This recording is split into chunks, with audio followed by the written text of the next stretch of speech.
Welcome to Uma's kitchen. இன்னைக்கு நம்ம பார்க்க போற ரெசிபி ஒரு சூப்பரான முட்டை கறி எப்படி செய்யலாங்கிறத பார்க்கலாம். ரொம்ப சிம்பிளா இருக்கும், ஆனா ரொம்ப டேஸ்டியா இருக்கும். சப்பாத்தி பரோட்டாக்கெல்லாம் வச்சு சாப்பிட்றதுக்கு ரொம்ப சூப்பரா இருக்கும். வாங்க எப்படி செய்யலாங்கிறத பார்க்கலாம். கடாய் சூடானதும் 4 டேபிள் ஸ்பூன் எண்ணெய் விட்டுருக்கேன். எண்ணெய் கூடுதலாக இருந்தால் தான் இந்த கிரேவி செய்யறதுக்கு நல்லா இருக்கும். மஞ்சத்தூள் ஆட் பண்ணிக்கலாம். அதோட கொஞ்சமாக மிளகாத்தூள் ஆட் பண்ணிக்கலாம். கொஞ்சமாக உப்பு ஆட் பண்ணிக்கலாம். இதில் வந்து இந்த முட்டையை போட்டு ஃப்ரை பண்ணி எடுத்துக்கலாம். 4 முட்டை வேக வச்சு எடுத்துருக்கேன். இதை வந்து நல்லா ஃப்ரை பண்ணிக்கலாம்.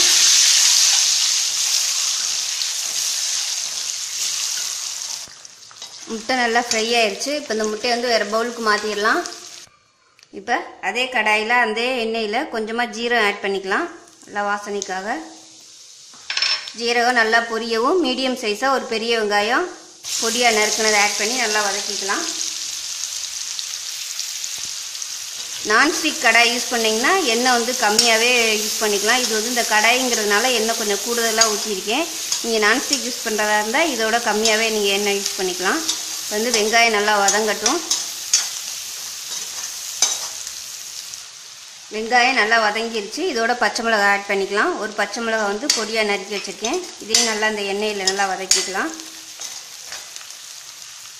இப்போ இதில் 1 டேபிள் ஸ்பூன் அளவுக்கு இஞ்சி பூண்டு பேஸ்ட் போட்டு நல்லா வதக்கிக்கலாம்.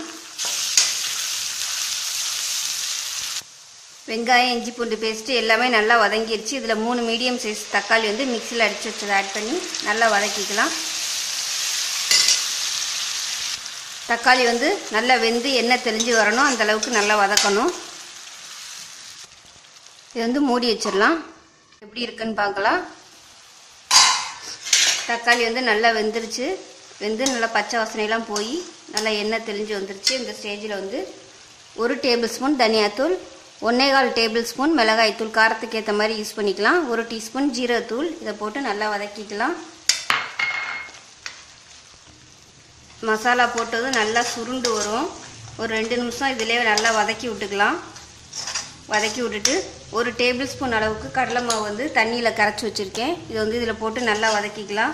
பவுடராக யூஸ் பண்ணும்போது அது ஒழுங்காக கரையாது, அங்கங்கே கட்டியாக நிற்கும். அதனால் தண்ணியில் கரைச்சி யூஸ் பண்ணோம்னா நல்லா எல்லாமே ஒன்று சொன்னாப்பில் மிக்ஸ் ஆயிரும். இப்போ இதை வந்து ஆட் பண்ணிக்கலாம். இது வந்து நல்லா வதக்கிக்கலாம். இந்த கடலை மாவோட பச்சை வாசனை போகிற அளவுக்கு வதக்கணும். இது ஊற்றுனதுமே நல்லா கெட்டியாக வரும், நல்ல ஒரு திக்னஸோட. ஒரு 2 நிமிஷம் நல்லா அந்த எண்ணெயிலே இந்த கடலை மாவு வதக்கணும்னா நல்ல வாசனை வரும். அந்தளவுக்கு நல்லா வதக்கிக்கலாம். இந்த டிஷ்ஷுக்கு வந்து டேஸ்ட்டு கொடுக்குறதே இந்த கடலை மாவு தான். அதனால் இந்த கடலை மாவு வந்து நல்லா வதக்கணும். கடலை மாவு போட்டு நல்லா வதக்கியாச்சு. நல்லா எண்ணெய் தெளிஞ்சு வந்துருச்சு. நல்லா கடலை மாவும் நல்லா வெந்துருச்சு. இந்த ஸ்டேஜில் வந்து சுடுதண்ணி ஆட் பண்ணுறேன். 1 டம்ளர் அளவுக்கு சுடுதண்ணி ஆட் பண்ணிக்கலாம். பச்சை தண்ணி ஆட் பண்ண வேணாம், சுடு தண்ணி ஆட் பண்ணிங்கன்னா தான் அந்த டேஸ்ட் வந்து மாறாமல் அப்படியே இருக்கும். சுடுதண்ணி ஆட் பண்ணியிருக்கனால டக்குன்னு வந்து அது கொதிக்க ஆரம்பிச்சிடும். எல்லாத்தையும் நல்லா மிக்ஸ் பண்ணி விட்டுக்கலாம். உப்பு வந்து செக் பண்ணி பார்த்துக்கோங்க. ஏன்னா நம்ம முட்டை ஃப்ரை பண்ணையில எண்ணெய்க்கு வந்து எண்ணெயில் உப்பு போட்டிருக்கோம். அதனால் உப்பு எப்படி இருக்குன்னு செக் பண்ணி பார்த்துட்டு உப்பு ஆட் பண்ணிக்கலாம். இதை வந்து க்ளோஸ் பண்ணி மிதமான தீயில் வந்து இதை வேக விட்டு எடுத்துக்கலாம். நல்லா அது வந்து கொதித்து எண்ணெய் தெளிஞ்சு வரட்டும். மூடி வச்சிடலாம். இப்போ எப்படி இருக்குன்னு பார்க்கலாம். நல்லா எண்ணெய் தெளிஞ்சு வந்துருச்சு. இந்த ஸ்டேஜில் வந்து முட்டை ஆட் பண்ணிக்கலாம். ஃப்ரை பண்ணி வச்ச முட்டையை வந்து ஆட் பண்ணிக்கலாம்.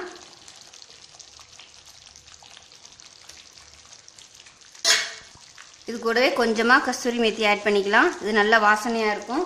இதோட உப்பு கொஞ்சம் ஆட் பண்ணிக்கலாம். உப்பு வந்து பத்தலை, அதனால் உப்பு கொஞ்சமாக ஆட் பண்ணிக்கலாம். இப்போ இது எல்லாத்தையும் நல்லா மிக்ஸ் பண்ணிடலாம். கடலை மாவு யூஸ் பண்ணியிருக்கிறதுனால நல்லா கெட்டியாக வரும். இன்னும் கொஞ்சம் வந்து உங்களுக்கு தண்ணியாக வேணும்னா நீங்கள் தண்ணி ஆட் பண்ணிக்கலாம். தண்ணி ஆட் பண்ணுற மாதிரி இருந்துச்சுன்னா நல்லா தண்ணி வந்து கொதிக்க விட்டு ஆட் பண்ணுங்கள். பச்சை தண்ணியை வந்து ஆட் பண்ண வேணாம். இது வந்து இப்படியே நல்லா ஒரு 2 நிமிஷம் கொதிக்கட்டும். அந்த ஃப்ளேவர்லாம் நல்லா முட்டையில் இறங்கட்டும். இது வந்து முகத்தில் தெரிக்கும், அதனால் மூடி வச்சிடலாம். ஒரு 2 நிமிஷம் சிம்மில் இருக்கட்டும். 2 நிமிஷம் நல்லா சிம்மில் விட்டாச்சு. எப்படி இருக்குன்னு பார்க்கலாம். நல்லா சூப்பராக வந்துருச்சு. கிரேவி நல்லா திக்னஸாக இருக்குது பாருங்கள். இந்த அளவுக்கு இருக்கணும். சப்பாத்தியோடு வச்சு சாப்பிட்றதுக்கு ரொம்ப அருமையாக இருக்கும். இது ஆறுச்சுன்னா உங்களுக்கு வந்து இன்னுமே நல்லா கெட்டியாயிரும். இப்போ லாஸ்ட்டாக கொத்தமல்லி ஆட் பண்ணிக்கலாம். அவ்வளோதான். சூப்பரான முட்டைக்கறி ரெடி ஆயிடுச்சு. இதே மாதிரியே நீங்கள் ட்ரை பண்ணி பாருங்கள். ரொம்ப அருமையாக இருக்கும். ட்ரை பண்ணி பார்த்துட்டு எப்படி இருந்துச்சுங்கிறத கமெண்ட்டில் சொல்லுங்கள். தேங்க்யூ.